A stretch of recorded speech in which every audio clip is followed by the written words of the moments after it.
Welcome to Luca is a billionaire, where the only thing I invest in is your answers. You start by confirming hardware and making a recovery image. This protects data if anything goes wrong. Once done, grab the official Windows 11 ISO and a reliable USB tool like Rufus. You need an 8 GB drive. Make sure Secure Boot can be temporarily disabled in BIOS and note your boot menu key.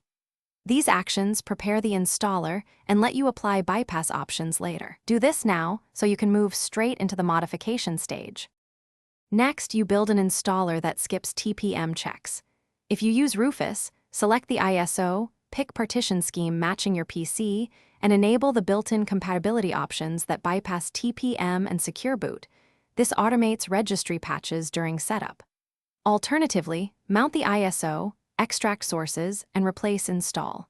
Wim with a modified image that removes the TPM requirement. Make sure the USB is formatted NTFS when files exceed 4 GB.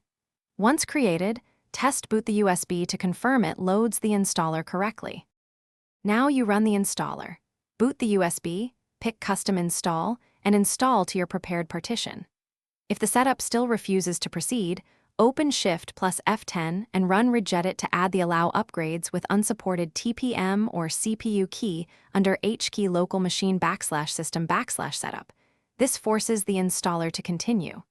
Once Windows 11 is installed, reinstall drivers and re-enable Secure Boot if you prefer. If anything fails, restore your backup image immediately and revise the USB creation steps before trying again. Thanks for watching and please subscribe. It's the best investment you'll ever make.